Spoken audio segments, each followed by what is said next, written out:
आधी रात को प्यास से तड़पते हुए देवर ने जब रसोई में खड़ी अपनी जवान विधवा भाभी का हाथ पकड़ा तो उसके हाथों की हालत देखकर उसके पैरों तले जमीन खिसक गई और वह फूट फूट कर रो पड़ा। नमस्कार दोस्तों, मैं विवेक वर्मा वर्मा स्टोरीज के इस मंच पर आपका एक बार फिर से स्वागत करता हूँ। आज मैं आपके लिए जो कहानी लेकर आया हूँ वह हमारे समाज के उस अनकहे दर्द और मुख बलिदानों की कहानी है जिन्हें अक्सर अज्ञानता और गलतफहमी के अंधेरे में अनदेखा कर दिया जाता है। एक परिवार की नींव केवल ईंट और पत्थरों से नहीं बल्कि अपनों के उस त्याग से खड़ी होती है जो वे बिना किसी को बताए खामोशी से करते हैं।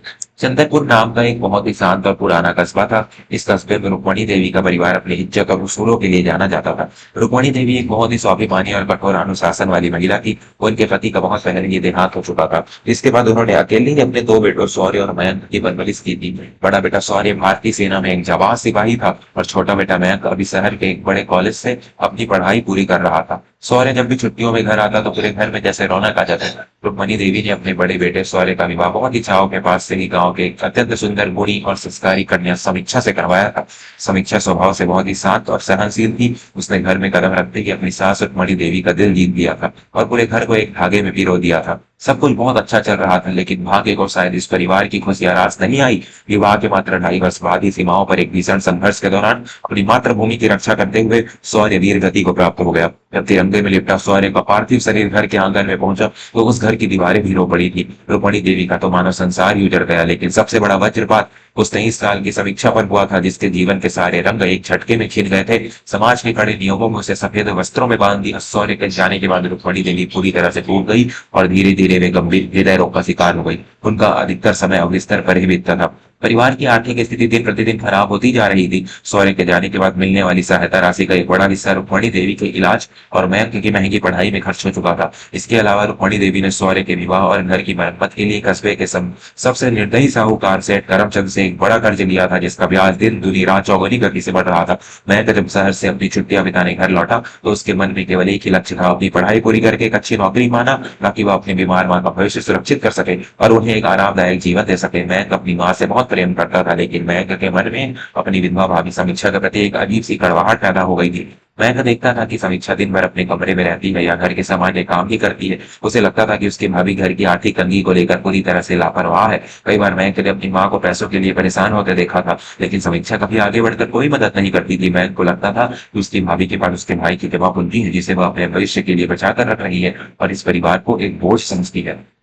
एक दिन मयंक ने सेठ करमचंद को अपने घर के दरवाजे पर खड़े होकर अपनी बीमार मां का अपमान करते हुए सुना। सेठ करमचंद जोर जोर से चिल्ला रहा था, रुक्मणी, अगर इस महीने के अंत तक मेरे कर्ज का ब्याज नहीं चुकाया तो मैं इस पुश्तैनी हवेली पर कब्जा कर लूंगा। तुम्हारा वह फौजी बेटा तो कर्ज छोड़कर दुनिया से चला गया, अब तुम जानो और तुम्हारा काम जाने। यह सुनकर मयंक का खून खौल उठा, लेकिन वह बेबस था। उसने मुड़कर देखा तो समीक्षा दरवाजे की ओट में खड़ी यह सब सुन रही थी, लेकिन उसने एक शब्द नहीं कहा और चुपचाप वहां से अपने कमरे में चली गई। मयंक को यह देखकर बहुत क्रोध आया। उसने अपनी माँ के पास जाकर कहा, माँ, आप भाभी को कुछ कहती क्यों नहीं? भैया के जाने के बाद उन्हें जो पैसे मिले थे कम से कम वो उन पैसों से सेठ का मुंह तो बंद कर सकती है, लेकिन नहीं, उन्हें तो बस मुफ्त की रोटियां तोड़नी है। उन्हें हमारे परिवार की इज्जत से क्या लेना देना? रुक्मणी देवी ने खांसते हुए कहा, चुप कर मयंक, ऐसी बातें नहीं करते। वह बेचारी पहले ही अपने दुखों के बोझ तले दबी है। मैं जीते जी अपनी बहू से पैसे नहीं मांग सकती, वह मेरे स्वाभिमान के खिलाफ है। मयंक दांत पिस कर रह गया। उसने ठान लिया कि वह जल्द ही कोई काम ढूंढेगा, लेकिन उन दिनों मयंक ने एक और अजीब बात गौर की। उसने देखा कि घर का राशन बहुत तेजी से खत्म हो रहा है। आटे के करस्तर, दालों के डिब्बे और तेल के डिब्बे बहुत जल्दी खाली हो रहे थे।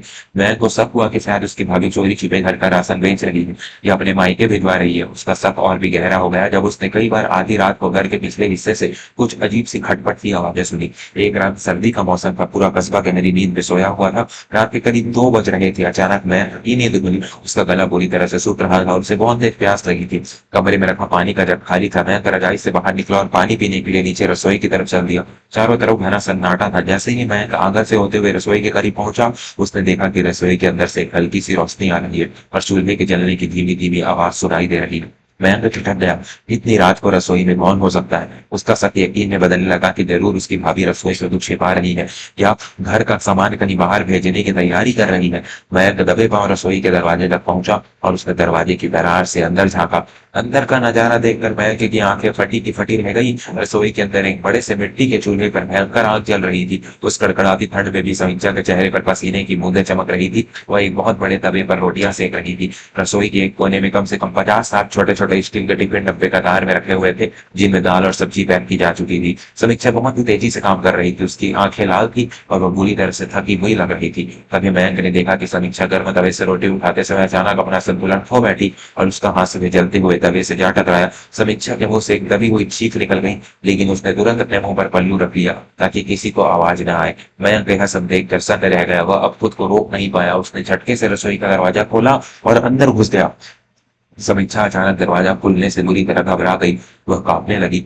मयंक ने तेजी से आगे बढ़कर बिना कुछ सोचे समझे अपनी भाभी का वह हाथ पकड़ लिया जो अभी अभी तवे से टकराया था। लेकिन जैसे ही मयंक ने वह हाथ पकड़ा, उसके पैरों तले सचमुच जमीन खिसक गई। वह केवल अभी का जला हुआ घाव नहीं था। समीक्षा की हथेलियां पूरी तरह से खुरदुरी हो चुकी थी। उसकी उंगलियों पर अनगिनत छाले पड़े हुए थे, जिनमें से कुछ फूट गए थे और उनमें से हल्का हल्का खून रिस रहा था। उसके गोरे हाथों पर जगह जगह जलने के पुराने और नए निशान थे। मयंक का दिल धक से रह गया। उसकी आंखों से अचानक आंसू छलक पड़े। उसने रुंधे हुए गले से पूछा, भाभी ये सब क्या है? आपके हाथों की यह क्या हालत हो गई है? और इतनी रात को आप इतने सारे लोगों का खाना क्यों बना रही है? समीक्षा ने अपना हाथ छुड़ाने की कोशिश की और नजरें झुकाकर कांपती हुई आवाज में बोली, कुछ नहीं बहन, तुम जाओ यहाँ से। माँ जी जाग जाएंगी तो उन्हें अच्छा नहीं लगेगा। मुझे काम करने दो। मयंक ने जिद पकड़ ली। नहीं भाभी, जब तक आप मुझे सच नहीं बताएंगी मैं यहाँ से नहीं जाऊंगा। यह टिफिन किसके लिए है? और आप इस तरह रात के अंधेरे में छुप कर यह सब क्यों कर रही है? समीक्षा फूट फूट कर रो पड़ी। उसने अपने आंसू पोंछते हुए कहा, मयंक, जब तुम्हारे भैया हमें छोड़कर गए थे तो मुझे जो सहायता राशि मिली थी वो मैंने माँ जी के दिल के ऑपरेशन और तुम्हारी कॉलेज की फीस भरने में लगा दी थी। घर में एक पैसा नहीं बचा था। सेठ करमचंद रोज हवेली नीलाम करने की धमकियां दे रहा था। माँ जी बहुत स्वाभिमानी है। अगर उन्हें पता चलता कि इस घर की बहू को पैसे कमाने के लिए घर से बाहर निकलना पड़ रहा है तो उनके सम्मान को गहरी ठेस पहुंचती और उनकी जान भी जा सकती थी। मैं स्तब्ध होकर सुन रहा था। समीक्षा ने आगे कहा, इसलिए मैंने कस्बे के चौराहे पर बनी उस फैक्ट्री के मजदूरों के लिए टिफिन बनाने का ठेका ले लिया। दिन में मैं यह काम नहीं कर सकती थी, वरना गांव वालों को पता चल जाता और बाजी की इज्जत मिट्टी में मिल जाती। इसलिए मैं हर रात जब सब सो जाते हैं तब उठकर 60 लोगों का खाना बनाती हूँ। सब सुबह मुंह अंधेरे ही फैक्ट्री का आदमी पीछे वाले दरवाजे से टिफिन ले जाता है। इन छालों और इस दर्द की कमाई से ही मैं हर महीने सेठ करमचंद के ब्याज के पैसे और माँ जी की दवाइयों का खर्च निकाल रही हूँ। मयंक को ऐसा लगा जैसे किसी ने उसके सीने में खंजर उतार दिया हो। इस भाभी को वह एक बोझ समझ रहा था, जिस पर वह घर का राशन बेचने का शक कर रहा था। वह रात के अंधेरे में अपने हाथों को जलाकर अपने सुख चैन को आग में झोंक कर उसके परिवार की इज्जत और उसकी माँ की जिंदगी बचा रही थी। मयंक वहीं रसोई की जमीन पर घुटनों के बल बैठ गया और दहाड़े मारकर रोने लगा। उसने अपने दोनों हाथ जोड़ लिए। मुझे माफ कर दीजिए भाभी, मुझे माफ कर दीजिए। मैं कितना अंधा कितना मूर्ख था। शहर में बैठकर अपनी माँ का भविष्य सुरक्षित करने के बड़े बड़े सपने देख रहा था और यहाँ यहाँ आप हर रात दिल दिल कर जल रही थी। मैंने आपके बलिदान को अब आपका घमंड समझा। मैं बहुत बड़ा पापी हूँ। समीक्षा ने तुरंत नीचे बैठकर बहन के सिर पर हाथ रखा और बोली, रो मत मेरे भाई, तू मेरे सौर्य का ही अक्स है।